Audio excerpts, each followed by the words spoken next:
There he is. Hi, everybody. Oh no, is my name on one? No, you gotta write it yourself, dog. I just put. You should just make up a name. I did Twitter. See if anybody notices. What's up? I'm Steve. Changed my name in the last 10 minutes. Why not doing that? How was the rest of your night? I was great. I went back and went to sleep. Crashed. It was lovely. Hey. Are we supposed to write our names? Yeah. Yes. I can do that. Marker. I'm gonna write it obnoxiously small. Do it. Make them slant. Oh, cool. I gotta upgrade my convention kit with like the fan things. This was like super last minute. I'm like, you know what? I'm gonna be walking a lot. Yeah. Fine. I was gonna wear like fancy shoes, and then I was like, nah, I love myself. No, this is exactly what happened with my Junko cosplay. 'Cause I'm like, these heels. Very good. We were signing constantly from like 5:10 to 6:40. We will get you out of here. Just time. I will you to Are we expecting one more? We're expecting 2 more. Oh, Hello. Katie, this is Griffin. Oh yeah, hi. This is Katie. We did escape room. Opie Princess. Hi, it's nice Nice to meet you. Oh, mine? Opie, yeah. Hello. Travis. Travis. Okay, because I know she said Steve earlier. I'm like that. That's If not I call you Steve, then like, You can call me whatever you want to, and I'll answer to it. I've got used to it. Okay, everyone, if you're here for this panel, we are at capacity. Okay, so understand it that if you need to leave the panel or if you need to leave the room for any reason, you have to get back in line. Okay, I'll give you one chance right now if anyone needs to take a bathroom break, oh no. and I'll allow you to come back. But think of this as a road trip. We're about to jump on the road here, so You know what? now's the time. We will not be stopping the car. We will not be turning around. Yeah, if you do leave, now listen, if you do leave, that doesn't mean all is lost. You can go on Twitch to DC Digital Media. We are streaming this panel. Okay? So if you have to go and you have to go, you can still watch it on Twitch and DC Digital Media. All right?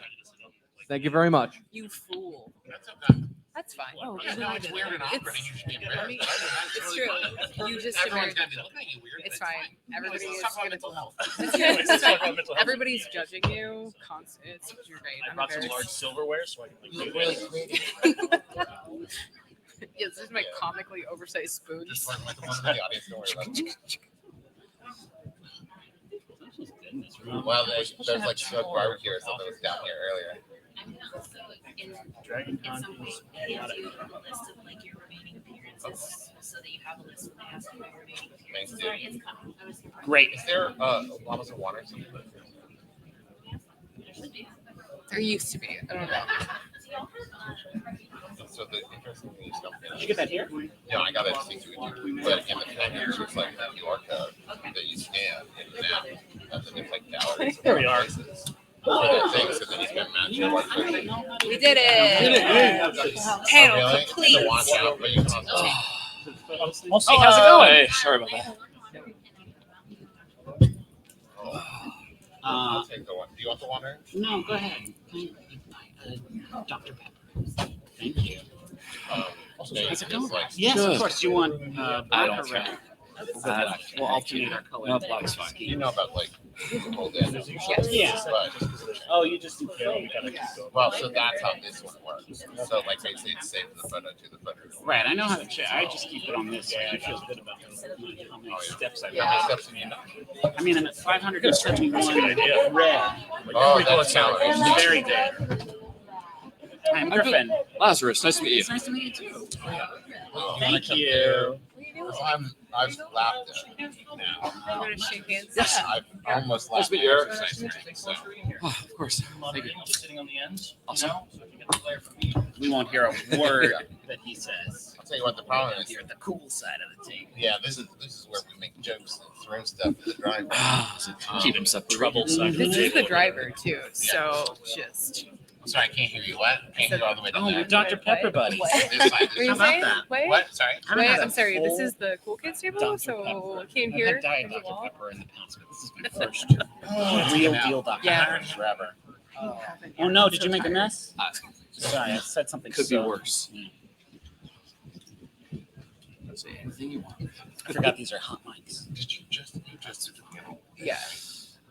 I'd like And if 10 big whole minutes in People are used to between. innuendo at DragonCon. Come on. It's my first time here. I already know that that's simply. Thank you. 1 minute, thank you. I didn't call back. Oh, where's my kitchen? Yeah, you didn't call back. Let's say, we should not say. Oh, I was on one yesterday. That was keeping a narrative. It's easier to do podcasts. I'm really excited for it. You good? Ready? I love these tiny little mic stands. Little guy. These are the cutest little guys I've ever Little seen. guy. I'm sorry, these pop filters do nothing. Yeah, that's true. This They keep is- the spittle out. I don't even think it does I don't that. even think It gives you a good feeling, though. You know, it's a little They security. should here. let everyone travel with their own pop filters. And Right, then so you at gotta- the yeah, end you of the gotta, like, con- You gotta like Listen. at the You con, gotta just do use it like ourselves. this. Yeah, we should just like hold our on the workhorse. I bet it looks like a short ass in 58. It's a workhorse of the audio industry. I don't know how that guy works. I'm surprised how full it is. That's awesome. Hello, everybody. Hi. How's it going? Who just said "Hey, good"? That was funny. That was really nice. I appreciate that. Oh my gosh, very hot mic. Thank you so much for coming to Maintaining Mental Health as a Content Creator. I really appreciate it. It means a lot to me that people are interested in this kind of stuff. There it is. I was waiting for that. Before we get started, I just wanted to give a shout out to our sponsor. This year's sponsor is Open Hand. DragonCon will match up to $100,000 of money raised during con. You can drop donations at this very long link, which will be up here if you would like. There's also a lovely little tin can thing over there if you would like to hear that sweet, sweet sound of change hitting the bottom of tin. It's delightful. I am Eric Good. I go by Hey Good on all the things. I am an ADHD advocate on TikTok. I'm the co-host of Katie and Eric's Infinite Quest, a podcast where we talk about navigating life as an adult with neurodivergencies. I also play Blumpkin on my. I'm sorry, I had to do it. I also play a character named Blumpkin on my ongoing D&D series, ADHD&D.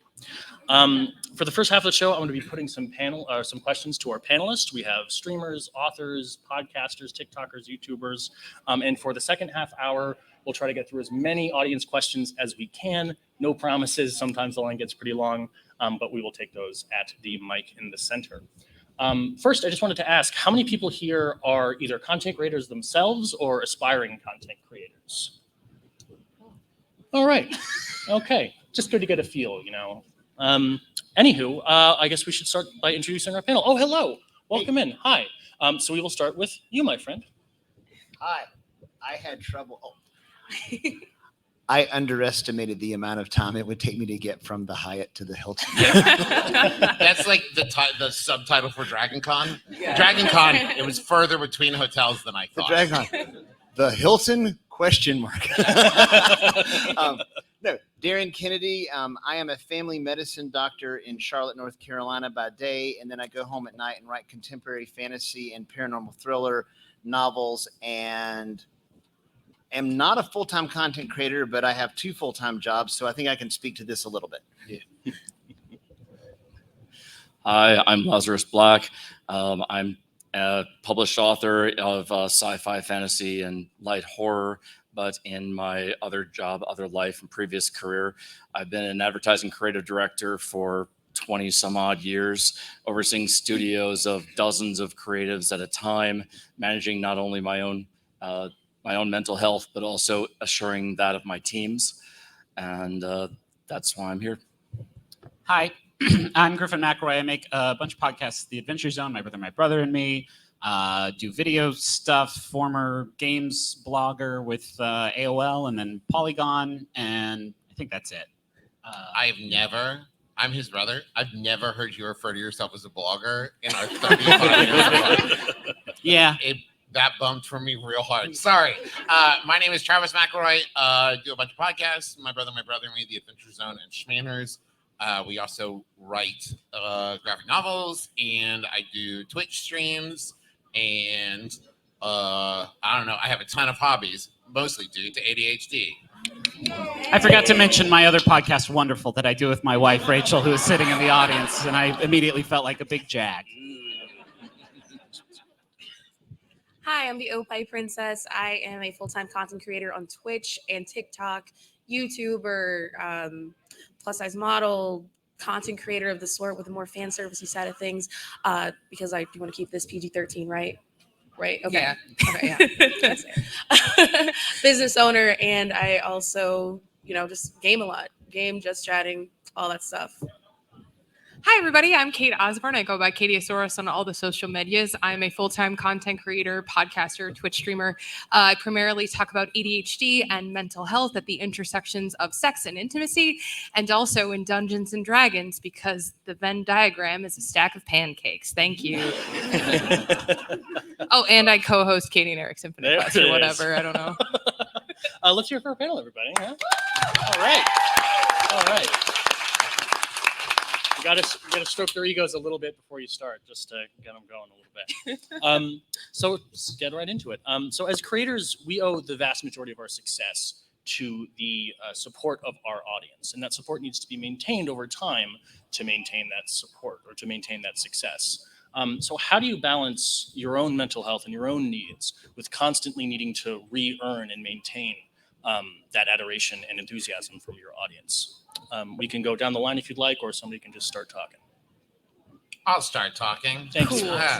It's interesting because a very similar perspective that I now have on this is I have a 5-year-old and a 2-year-old, and sometimes like it feels counterintuitive, but being a good parent means like taking time for yourself and like practicing, practicing self-care and saying like, I need to ignore my kids for an hour while someone else is with them so I can do this thing, because then I can come back with the energy I need and with the focus I need and with all these things I need to be the best parent I can be. And I think that is a very similar feeling to being a content creator where, especially taking time off when you're talking about things like weekly episodes going out or like having a regular Twitch stream and that kind of thing, it can feel wrong and bad to take time off.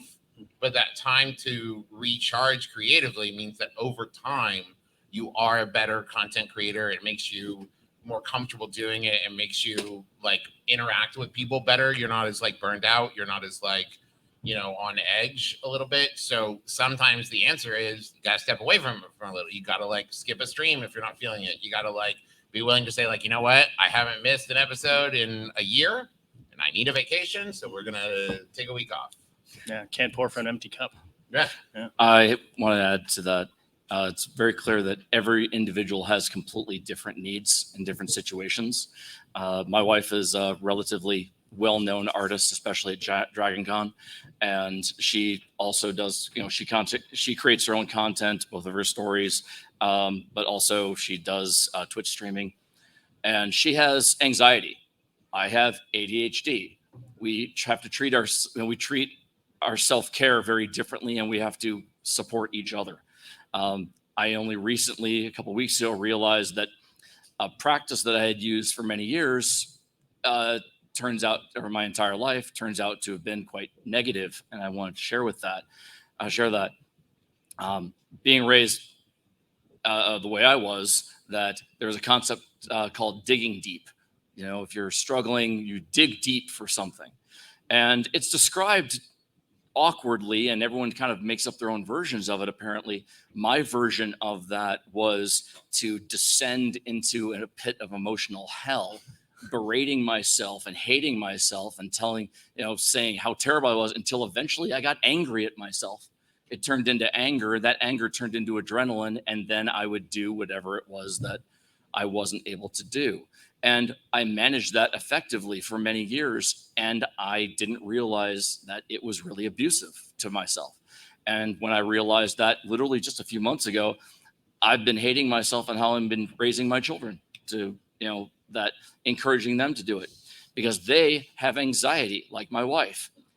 They can't do that. They don't have that trigger of being able to, if they start hating themselves and hurting themselves, it doesn't end because of anxiety. It doesn't turn into that jolt of energy that it does for me.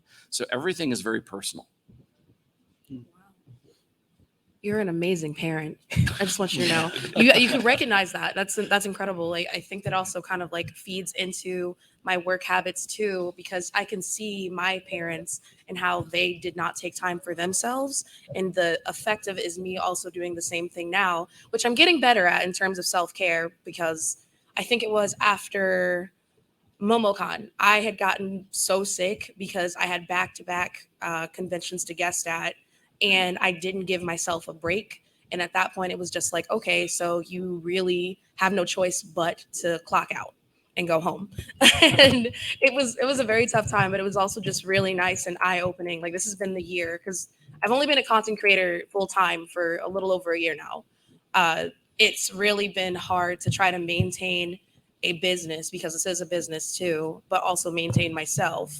And if I get so sick that I can't even make it to gigs, then I'm just, double whammied.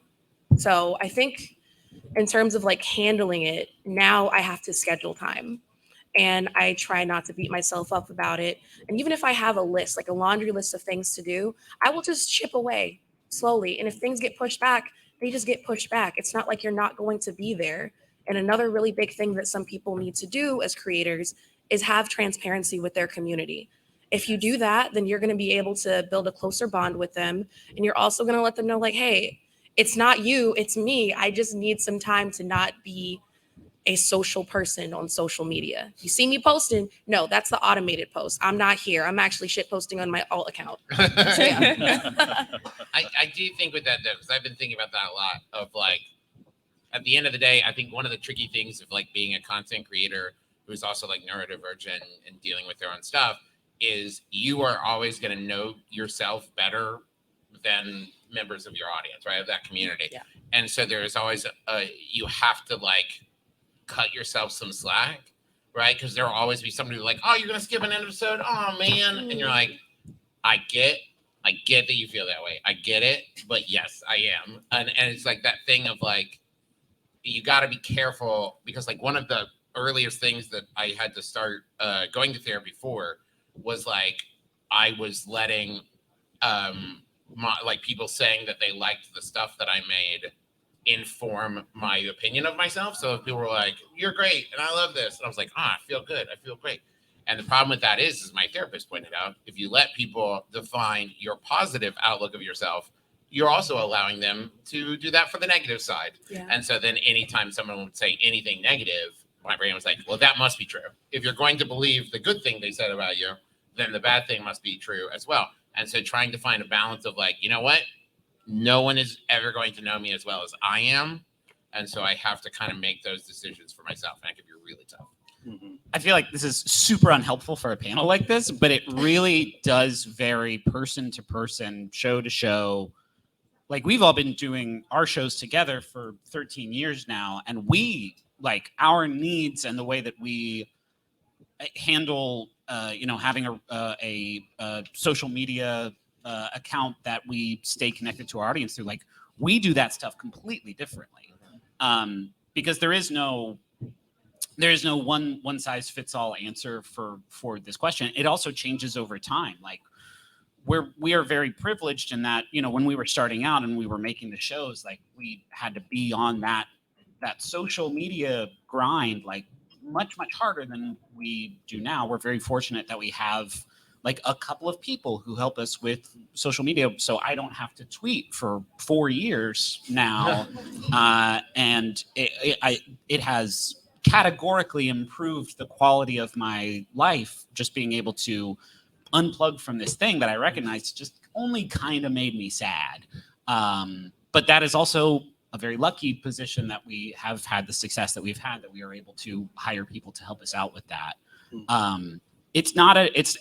I think the evidence that it's not an easy thing to figure out is the fact that I feel like backstage at conventions like this, it is like the only thing that people talk about some of the time. Like it's the only, because it's something that most of us have in common, that it's not easy to talk about in public because we don't, I don't want to seem ungrateful. That's the danger that you run whenever you talk about unplugging, because I'm immensely grateful. It's just a question of how I receive that information and then what my brain does with it, which is usually not great stuff.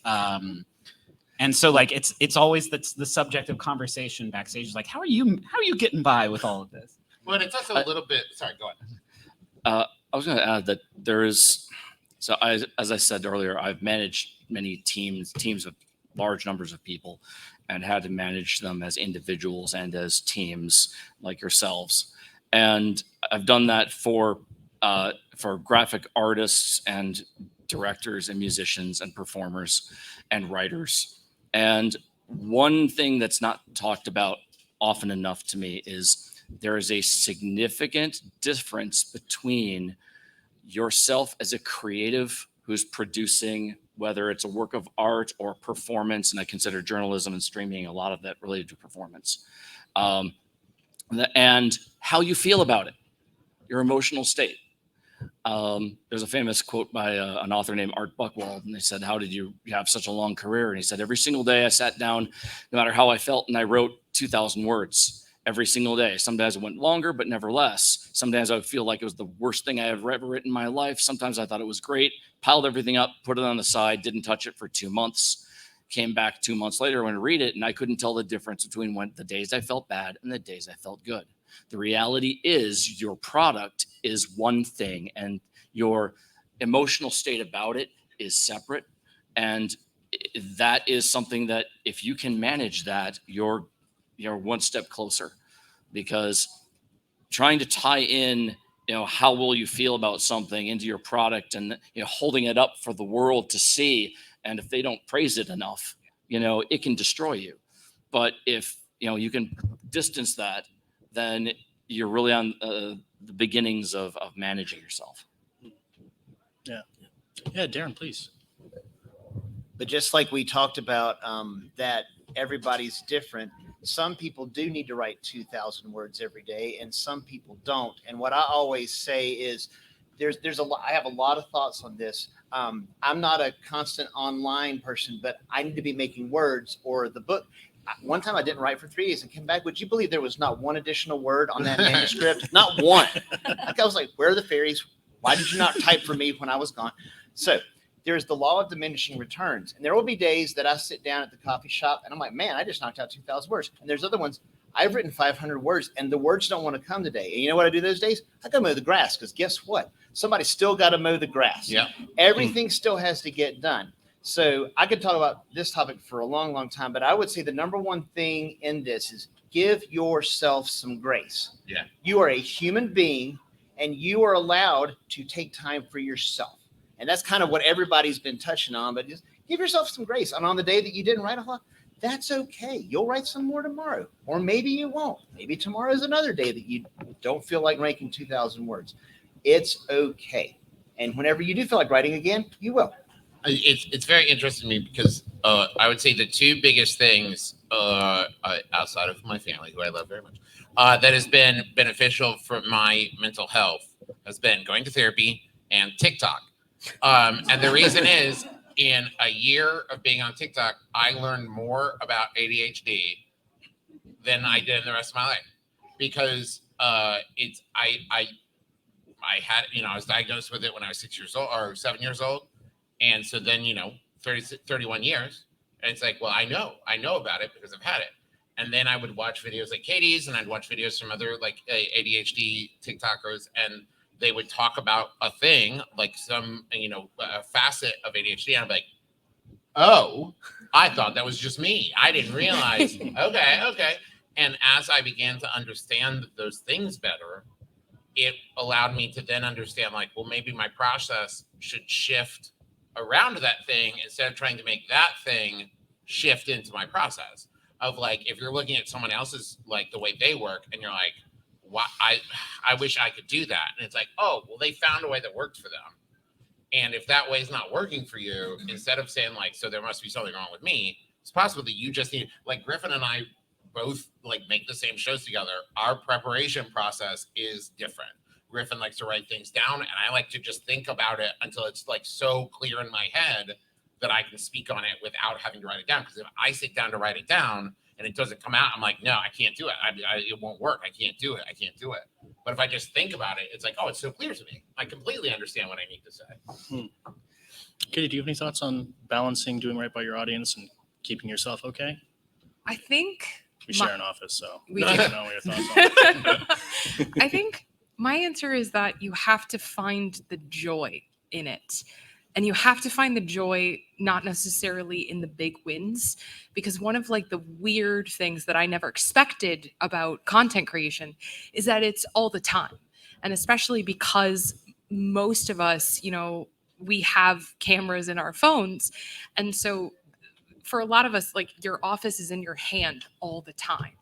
And so there's like this feeling of like everything is happening all the time. And if I'm not making and if I'm not contributing, then I'm screwing it up or I'm doing it wrong or I'm a bad content creator or I'm lazy or whatever lies your brain tells you.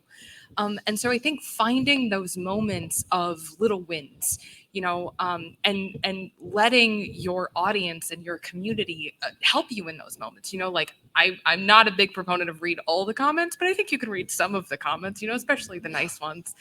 But in those moments where you're struggling or feeling like, you have to create, I think taking a step back and looking at where you are and, where you've come from, how you started out, like not every day you're not going to get, like the panel at DragonCon every single day. But maybe you make a video better than you did the last time you talked about it, or maybe you find a more cool way of editing or whatever it may be. And for me, that's something that really helped, because I really struggled with burnout when I first started creating, because I was just going all the time and I wouldn't let myself take breaks. And that turns out that's deeply unhealthy. And so finding just small, quiet moments of joy like that kind of changed how I approached making content.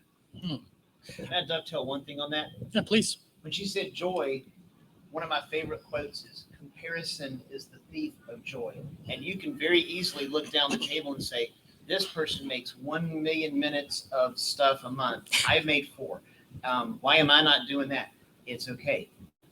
Compare yourself to yourself, just like you just said, but don't compare yourself to everybody else, because there's always someone. To me, I'll never be Stephen King. I could start right now and do nothing but write for the rest of my life. I'll never be Stephen King, and that's okay. I think with everything creative that there's an aspect of drive to it, which people confuse with doubt or all sorts of different defines things. Drive is the constant feeling that you can do it better. You're not good enough yet. Not that you're not good enough. You're not good enough yet. You can always do it better. And that drive leads you to perfect your craft. And many successful people in the creative field, that's where they find their joy, in the actual craft and the getting better moment after moment after moment.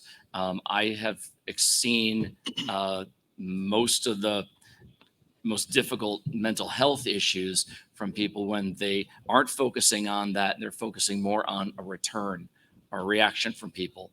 And even if they get the reaction that they wanted, for some reason, people, especially if they have anxiety disorders, it's not enough. They got something, but it's not enough. My wife, as I said, is a very, very famous artist, and she works, tirelessly, and she's been doing that way for 30 years. But she wasn't diagnosed with anxiety until 10 years ago. And there was a moment in which, she was working 12, 16, 18 hours a day on her art because she wasn't good enough. She wasn't good enough. And she had imposter syndrome. It's like, no matter how good she got, she thought someone was going to take it away from her.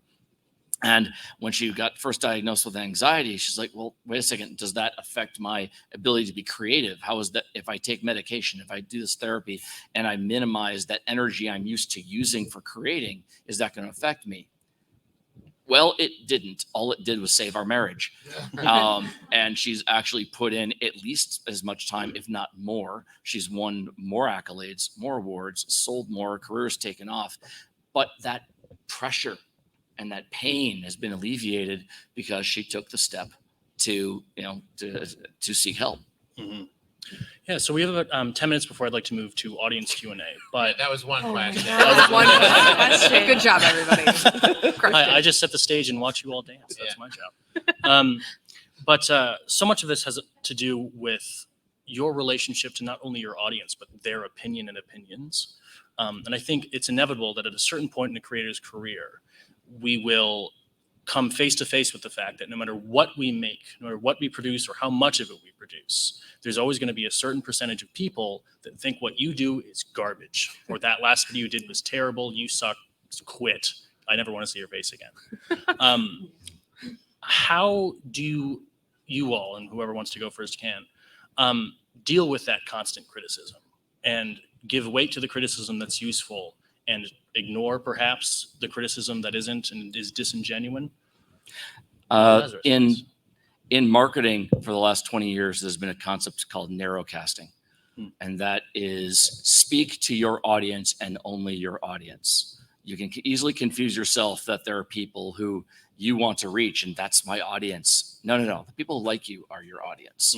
And if you focus entirely on those people, it doesn't matter what anyone else says, because there's always going to be people who don't like you. And very often it's not going to have anything to do with you. They have their own issues for whatever reason. We run some very successful Kickstarters all the time, and we only have like 200 to 250 backers every single time. Yet they're consistent. They come back every single time. They spend lots of money. We come to DragonCon and we sell books and we sell art hand over fist. People love her. We go visit New York City. People don't care. Los Angeles, nobody cares. Miami, get out. It's like, if we let those bother us, then it could really hurt. Instead, we keep coming back to DragonCon and we keep focusing on just those people, and it works.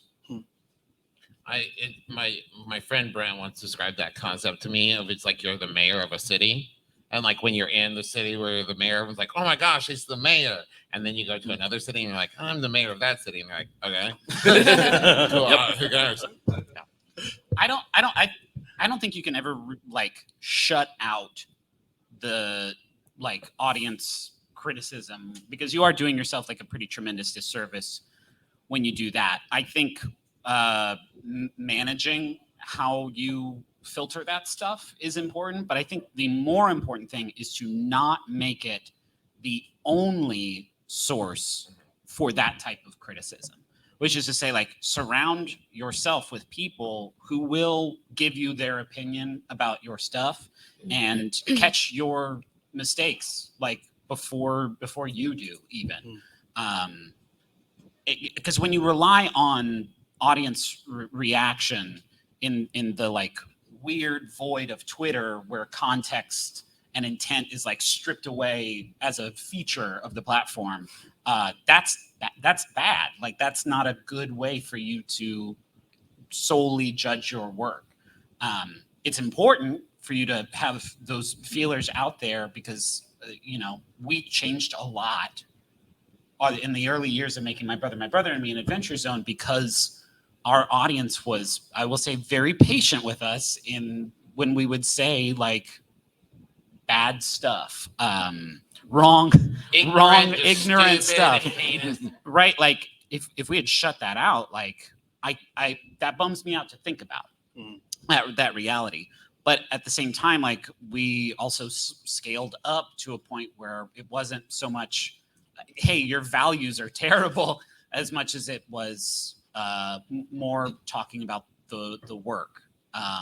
And that stuff is important, but you just have to have other people who care about you telling you that stuff, to make sure that you are making things that are good and not harmful, and then also having that added voice from the audience too. But you got to have them both. I think one of the most powerful things, any human being, whether or not you're a content creator or not, is learning the difference between good faith criticism and bad faith criticism.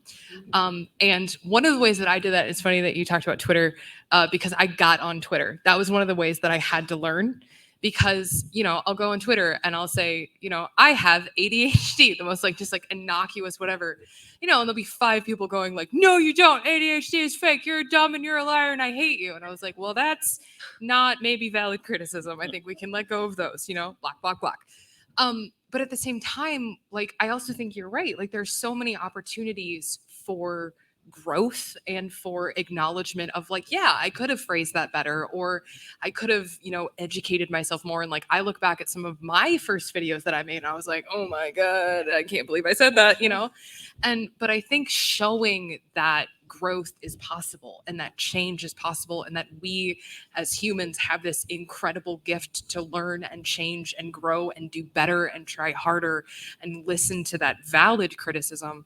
I think that speaks leagues about not only the type of creator you can be, but also the type of person that you can be. We are all, I think, obligated to keep learning and growing, and that is important. I think some of those, the more valid criticisms are going to come from people who are supportive, because there is a way of someone saying you need to do better in a way that's tearing you down and another way that is building you up. And it really affects you differently, because if people are attacking you to tear you down with something, you're just intrinsically not going to listen as much as you really should. So the people trying to build you up, trying to give you options, that's going to help a lot. It's interesting because I feel a little bit different than everybody who has answered so far, because I take it all in, everything. Because I think of it if I was an advertising agency or something, right, where I crave data. There's something about my peace, happiness, all of that comes for me from having as much information as I possibly can, because then the more data I have, the more I can solve the problem.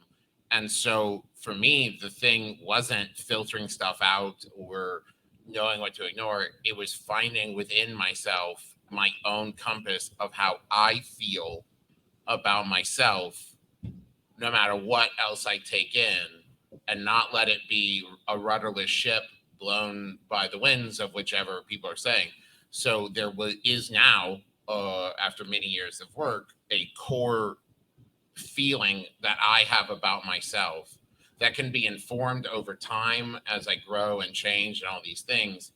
But it is not informed by someone said something mean about me, or someone said something nice about me, or someone did whatever. That is all just data that is helping me understand myself better. Because another thing of ADHD and just my own personal thing is I've also realized in my 38 years, I'm only now realizing how much my own behavior and the way I express myself and all that can impact other people in a real way, understanding of oh, when I did that, I meant this, they didn't know that, and they felt like this. And that seems like such a, yeah, duh, man. But really understanding it. So I don't want to filter out things, because it is all helping me understand what my actual footprint looks like, so that I can adjust things that I'm yeah, you know what I also don't like about myself, but knowing someone else doesn't like it makes me think about it in a way of is there a way to adjust that so that I like it, and not to make them happy, but of yeah, you know what, I'm going to work on that because I want to. But I also, like I said, I can't ignore data. If there's data out there, I have to have it. Yeah. Data. I cannot make bricks without clay. Opie, did Shout you out to have Robert anything Downey to add before we go to questions? Oh yeah. So that was a lot. But when it comes to criticism, whether it's constructive or destructive, I have actually an amazing story. So I am the creator of the Mommy Milkers t-shirts, and yeah, it's funny because I've had people that have been oh my God, this is so cool. I was oh, this is so cringe. I remember I had someone in my DMs a couple weeks ago that asked, hey, I love your shirts, but would you ever consider just taking your name off of it so it could just look more clean and everything? So you want me to take my name, my brand off of my merch? Hell no. No, No. you wouldn't ask No. Nike to do that. Exactly. Really Mars the shit. I was really, unless you're going to call Nike and say, remove the swoosh from my shoe, Yeah, then right? shut up. Don't say just do it, just kind of. Yeah. No. I would actually wear that. Just, jacket. just Just perform kinda. the action. But it's the fact that I kind of was taken aback because I do take in feedback when it comes to, just like you, I do take it in when it comes to like anything where people want me to change something or sales or whatever. But this was just stupid. And I decided to take it to the audience, to everybody on Facebook within my community. And I was like, hey, I love the support. Thank you so much for your purchases. But please don't ask me to take off a part of what I am and this whole thing just so you would actually consider buying it. And it was nice because people bought my stuff even more out of spite, like out of spite and everything. But it was the fact that I kind of don't I don't, how do I say it? I take it all in, but I also consider the source every time because look at where they're at. And it's not even me looking in the state of a comparison, because if you compare yourself, you're always going to come up short. It's the fact that you are in a different area of your life or expertise or whatever it is. And it's different. It varies from whatever people are doing, whatever that subject or niche may be when they're creating. So when it comes to the negativity, unless I have time, because there's been times when I've had time, or my audience will have time for me, then I just keep it moving. So yeah. There's one more thing. It's also really important to note that social media is such that it often feels like they're talking to you because they're like at you or whatever. But the fact of the matter is it has become a place where, think of like if you were, 13, 14, 15 in high school and talking about a movie with your friends by the lockers and be like, that movie sucks. Right? It's like, no, if the director of that movie was there in person, I wouldn't have said that in front of him. But I'm just talking with my friends. And then people do that as well. And so it's also like, it's really hard because sometimes it is someone targeting at you, but sometimes it's just like, because they were talking about you, they used your username. And it's like, why would you say that to me? It's like, oh, they weren't. They just mentioned you to someone else. And so that's another thing of like considering the source of like, was this for me? I don't think this was for me. Considering the source is incredibly important because people only say things really for their own benefit, and they feel they're getting something out. If they're saying something to you, they're getting something. They're either getting that out to their friends. They think they're getting funny. They just want attention. Or they think that changing you will affect their lives in some way, and you really have to consider that.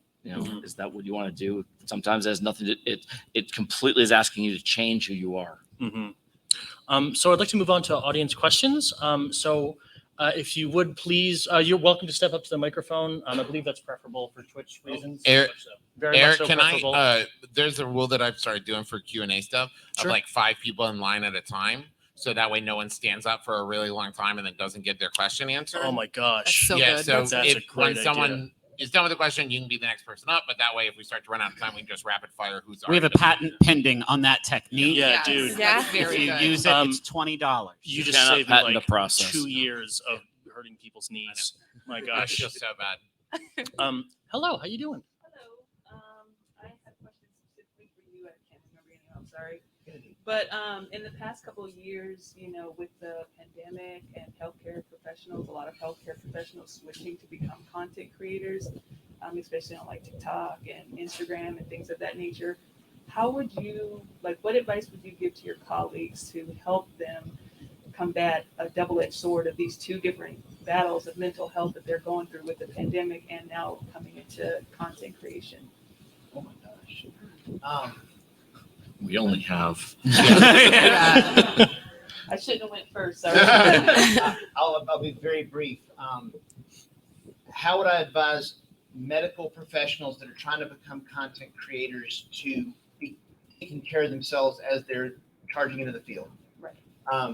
To decide what it is they want out of it, make sure they know how much time they're willing to do, what is their goal, make sure that what they're going to put out there, what I say to my patient is just one-on-one, but what I say and goes out there and it has an MD behind the name, it better be right.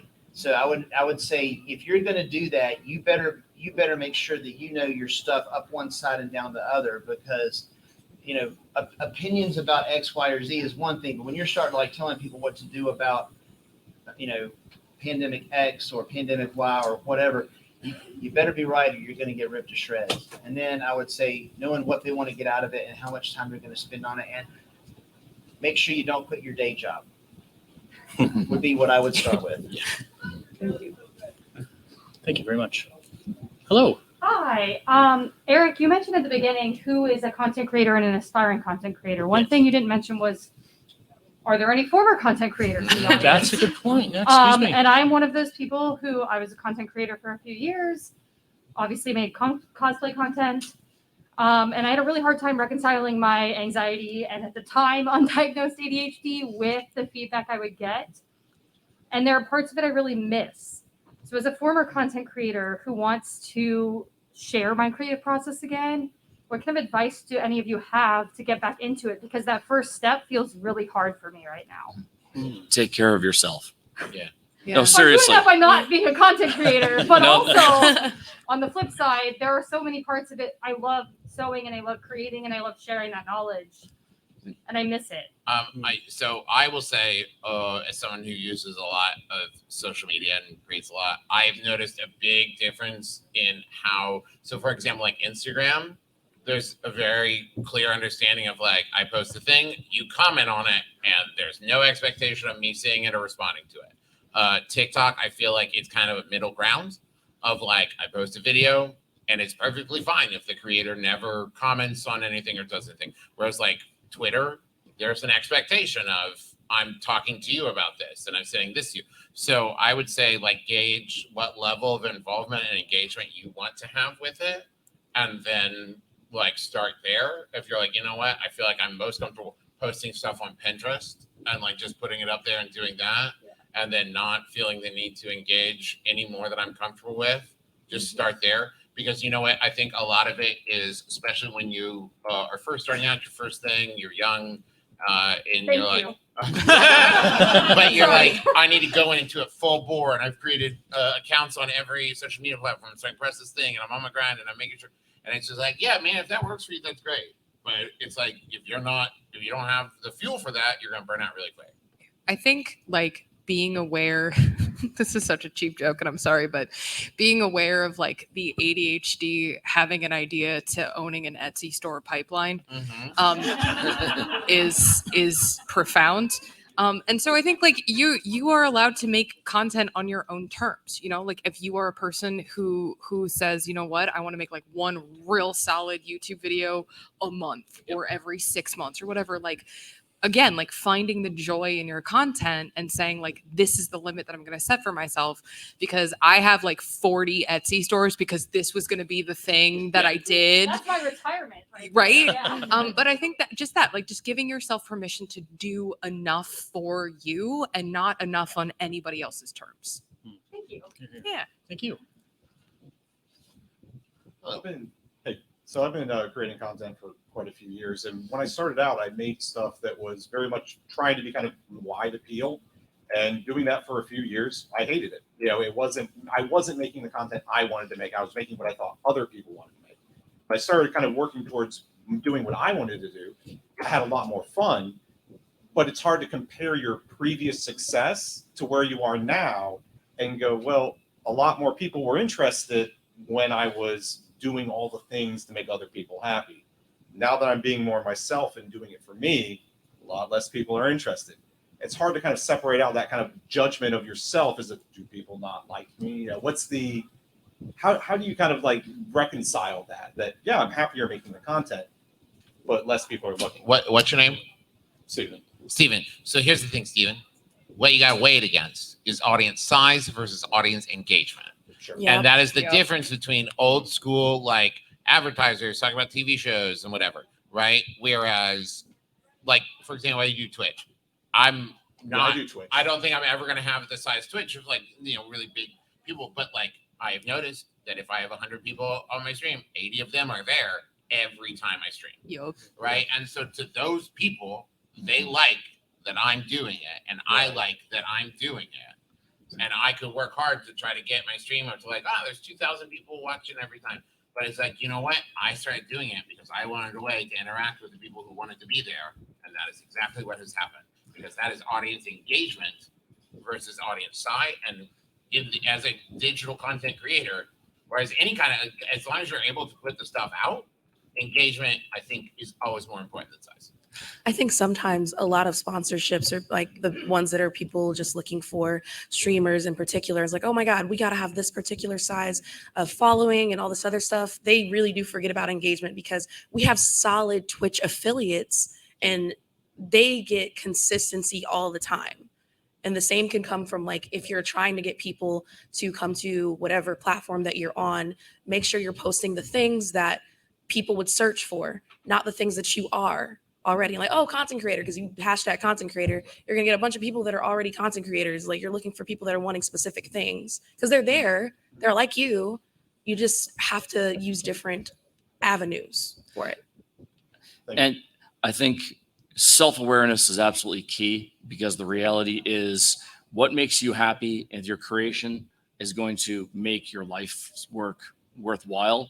And know that there are people who are other content creators, their sole love and passion is more, get as many people as possible, get as many dollars and everything. They love being as mainstream as they possibly can. And if that's not you, don't sweat it. Yeah. I also would add, because I've also struggled with this, the one biggest thing that has made it better is finding other content creators who feel the same way as you do about this type of thing, and who have also found happiness in honing their craft, because usually that's the kind of people that I am drawn to in terms of like the content that I consume, and reaching out to those people and getting to, you know, hopefully know them or form some sort of community.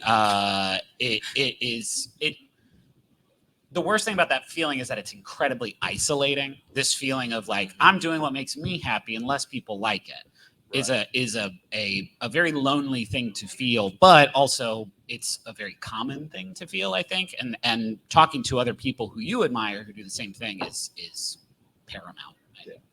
I'm way down in a niche. I stream IRL pinball. Oh, that's That's awesome. rad. You're out of your mind. Nobody on Twitch is looking for. Hey, wait, Steven, what's your Twitch what's username? your ad? PB_undesirables. There you go. PB_undesirables. You just picked up like 100 new. Thank you. Thank you. Hello. Hi. So my question, I followed some similar advice as far as taking the time for myself to try to be nicer to myself about the content that I put out. And I've reached a point in that where I'm at a rut and I can't seem to come back out the other end of that and get back into it. I was really prolific in like the 2016 to 2018 window, and then I had probably the two worst years of my life, and then a pandemic happened. So I'm trying to get back to that place, and I just can't seem to find that drive again. And I know it's in there somewhere, and I feel really hollow not doing the things that I love, but I can't just close that gap. Any thoughts? Yeah, you won't get back to that place. You'll get to a different place, right? And so the thing is you are different now. You are 6 years, 4 years, 5 years different than you were then. So trying to be like, I want to get back to who I was and how I felt about my work and how I did that thing at that point is impossible. And instead it's like, you know what? So looking forward, where do I find within myself now those little sparks of joy and the interest and the things I want to do? And let's move towards that. And, you know, because like you'll ebb and flow, but you have to move to the next flow instead of like, I'm going to swim backwards. Like you can't. You have to move forward to the next thing and let yourself off the hook and like take the pressure off yourself to get back to that place. I think in writing and art, it's a lot easier than in some sort of in streaming. The idea of you work on something until suddenly you're going to move on to something else. You work on a series of books, you work on your blue period, and then eventually you just move on to something else. But reality is you grow as a person, your tastes change. Sometimes it's on, the world changes around you and you're not the same person. Other times your own personal life events happen and you're just not the same person. Just follow the passion, maybe not necessarily, that's where your path is going to be. Also, find some collaborators. Like, number one, most helpful things. I cannot count the number of times I've been in that position, but have had this built-in mechanism of my doing everything with my family, who are, without fail, always kind of pull me back out of that. I think watching and consuming media that inspires you and having that safety and also accountability on your side is like a lethal combination for like not ever just coming to a full dead stop. Oh, I was going to say, you could just switch it up. Whatever it is that isn't motivating you as it did before, try something new. Worst case scenario, you don't like it, but baby steps to at least get like a little passion project off the ground. Do something different that you didn't do before. And it doesn't have to be consistent either, because you're picking it back up. It's literally when you first started. You didn't have to put everything all in. Like when people get into content creation in general too, they seem to think you have to get the most expensive camera. You have to get all this stuff. Look at your budget, look at your time, look at what you want to get out of this and everything. Start small and you're going to pick up that passion again. It happens. It's like he said, in ebbs and flows. So yeah. I was going to say between 2008 and just this past year, about 2 years ago, I was finishing this trilogy, this standalone. And right now, I have just started a new series. For the first time in over a decade, I am writing something new. And it has been so liberating, and I'm writing a lot faster than I normally do. So I was just going to go down the line. I agree with what everybody said. Find the new thing that you love about, but you can never step in the same river twice. That water done gone. So grab the river where you're at now and run with it, or float with it, or whatever. but not in a Stephen King sense. Important thing. Thank you. Awesome. Great Thank you. question. Great question. And I'm sorry to say, at the rate we're going, we do only have time for one more question. I'm really sorry if you were online, but panels go how panels go. We didn't listen to Travis's rule. It's our I didn't think you were going to get to me. So hi. Hello. So I was a part-time content creator for a couple of years and lost my job last November. Mm-hmm. And then it was like, I will go full-time because I make my own costumes and make costumes for other people. So I had reliable incomes that were both very active and very difficult to maintain. Mm-hmm. And then in halfway through the year, my grandfather died and I dealt with a bunch of family stuff and I didn't stop working. And I am at the point where I've kind of kept going and going for so long. And I put myself, by going full-time, I was at the top of a ladder that I was really proud of, and I felt a lot of pride in it. I put myself at the bottom of a really fucking tall ladder, and I cursed. It's fine. We'll fix it in It post. wasn't us. It wasn't us this time. I got one already. So I have... Thanks, Twitch. So I have been really struggling with taking a break and also kind of losing momentum and feeling like I can't take a break. I'm the only person that does this. I am me. I do everything. I just got to keep going. Those two And things are it's bad. connected. It's bad. Help. Yeah. What people aren't. Hey guys, I'm so sorry. Opie lit up. I watched her lit up. Let's let her talk. Oh my God, I feel so okay. Don't Relatable. perceive me. Don't perceive me. Not nobody. Hi. I was gonna say though, like, so the question, to make sure I understood correctly, it's a matter of you not being able to take breaks consistently, right? I'm asking, like, how do you guys deal with trains that are moving on tracks that you're putting down while the train is moving? Okay. So I don't think I understand that. The one time I go first, goddamn. No, it's okay. It's like the one time I go, goddamn it. Okay. Trains that are not moving as you put them on the track. It's like, how do I take a break when I have to do everything? Oh, Yeah. stuff you don't. I mean, I'm not saying you don't take a break, but you just don't get everything done.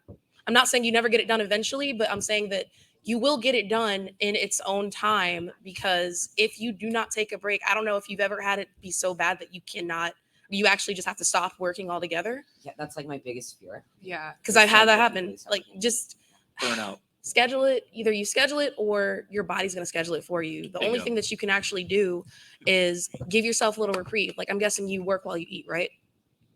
Yeah. How did you know? Because I do it too. Because we are the same. That was amazing. I will stop what I'm doing. I will go to a different room and I will sit there in silence. You literally have to push and force yourself to, because you're going to actually enjoy it a lot more. That meal wasn't even a meal. You just like inhaled and then you did everything at the same time. So I would say you just need to not schedule anything for a day. Or what you could also do is work really hard one day to the point where you're staying up super late at night, because I've done this too. I'm not saying it's good. Don't listen to me if you really have sleep problems. And be so tired that you sleep the entire day, and then the rest of the day you're just like, okay, yeah, I'm just really chill. So that's normal. That's like It's kind of, okay, I mean, cool. I do I'm it. I mean, And I thank my body for it. no, I think burnout is such like one of the most insidious parts about content creation, because you do have 1,000 irons and 1,000 different fires, and that's just managing all your different social media accounts, plus the projects, plus the business, plus making costumes, plus getting the fabrics, plus like, oh no, my costume shop is absolutely destroyed and I can't do any work. That's just me. But like, you have not only like the right, but I think as a human being, the need for rest. And I say this as the world's largest hypocrite. Eric is going to judge me on this, but you have to take care of yourself, because this work is only sustainable if you treat yourself kindly, if you honor your needs, if you say, you know what, I am going to take lunch to myself. You are not going to be forgotten, and you are not going to be left behind, and the train is not going to leave the station if you make yourself like a real sandwich, like it's okay. And just like giving yourself like active permission, like talking to yourself in the mirror. It feels so dorky. It feels so silly to be like, it is okay to rest, but you can. It's okay.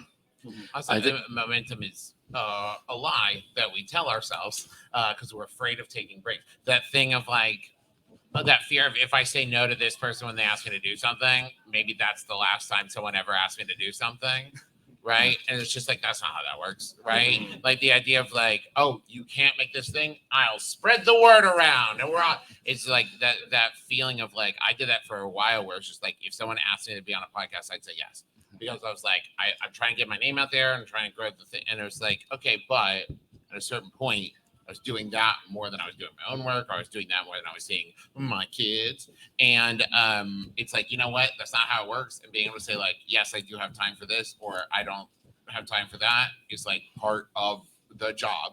Learning how to say no to things when it's just like, that will, in whatever metric you're talking about, cost me more than I will gain.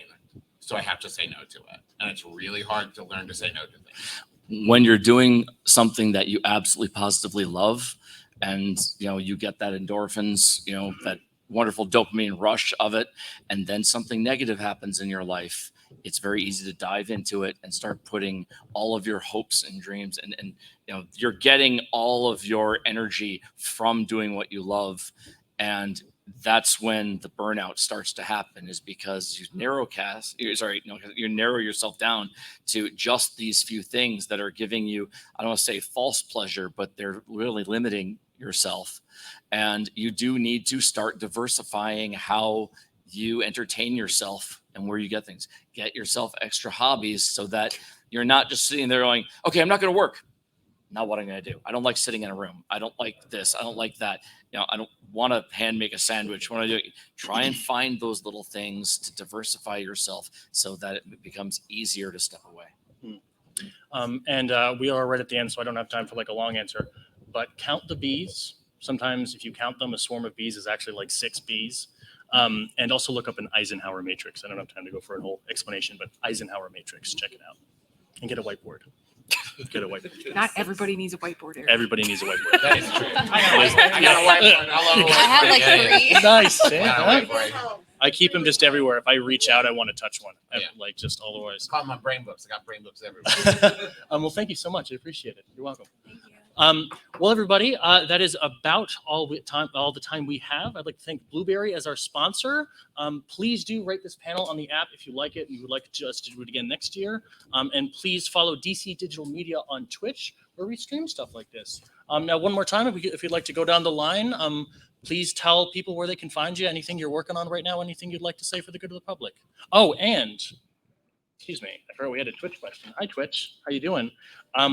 If you would just say one thing you would like to be included in the conversation about mental health and content creation, something you might think is missing. I'm just gonna do that first. I don't know. I just did a whole lateral in the whole That plug was- situation. yeah, that's the whole thing. I'm changing the game right now. Literally across the record there. Give yourself grace. I'm going to stick with that one. Darren Kennedy at darrenkennedy.com. And working on some new books. And thanks for including someone that writes on bound together paper. Thank you for having me. Of course. Thank you. We'll do an applause for each one. Sure. Let's do it.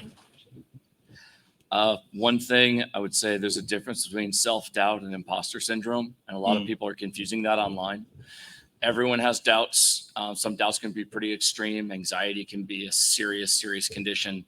Imposter syndrome is that no matter how much you succeed, you're afraid someone's going to take it away from you. That surprising that is very likely something that you should seek help about, because that could be a very serious anxiety condition. Because it's not normal. Not everybody has it, despite people talking about saying all creatives have it. That's not true. Just go check and keep yourself well. Thank you, Lazarus Black. I have a story coming out in 2023 at the Reinvented Detective anthology by Arc Manor. I would say it's okay if you fail sometimes. It's not the end of the world. That's it. I'm Griffin McElroy. I'll wait for Travis to do our stuff because we exclusively work together. It's okay to be sad. And I think that people, because when you do stuff like play video games for work, or you play role-playing games for work, you write comic books, you write books, and you're like, it is ungrateful of me. It's there are people out there who are, doing backbreaking labor, and I'm playing video games, and I feel sad, and that's dumb. It's okay to be sad because everybody's job is hard in different ways, and everybody experiences these things in different ways, and it's okay to be sad. And I'm Travis McElroy. Yeah, I'm Travis McElroy. Yes, I am Travis McElroy. That's correct. We have signings. What? We just got the Time's Up flag. Oh, we got signings. We've got photos. Find them online. The two panels I want to say is tomorrow at 4 p.m. Teresa and I are doing a Schmanners Live, where we're going to talk about the etiquette of dragons and then take questions. And then at 7 p.m. we're doing an evening with the McElroy family, where we're all going to play a bunch of games together. It'll be fun. Oh my God. Okay, quick. So the question was what do you think is missing from the conversation? What's missing from the conversation? Okay, I need to see representation for Black mental health, plus size mental health, queer mental health, especially in the content creation world, because we don't see that. We do not have our representation there. My ats are going to be at the Opie Princess on Facebook, Instagram, Twitch. I am a Twitch streamer, TikTok. Twitter, it's just Opie Princess. I am selling stickers and Mommy Milker shirts. Meet me in the hall. So let's go. What I feel is missing from the conversation is a general basic understanding that you are not broken and that you are not alone. Look around you and look at how many people showed up to have a conversation about mental health in content creating. You are not the only one struggling. You are not the only one dealing with this, and you are absolutely not alone. I am Katieosaurus. You can find me at katieosaurus.com and Katieosaurus on all places where there is a Katieosaurus. There might be an imposter. I haven't checked. And I'm co-host of Katie and Eric's Infinite Quest podcast. Woo. Thank you. Cool. Thank you so much, everybody. Be patient with yourself. I've been Hey Good. Thank you so much for coming. And if we could please clear the room real quick so we can do a little debrief thing. Thank you so much for coming, everybody. Thank you.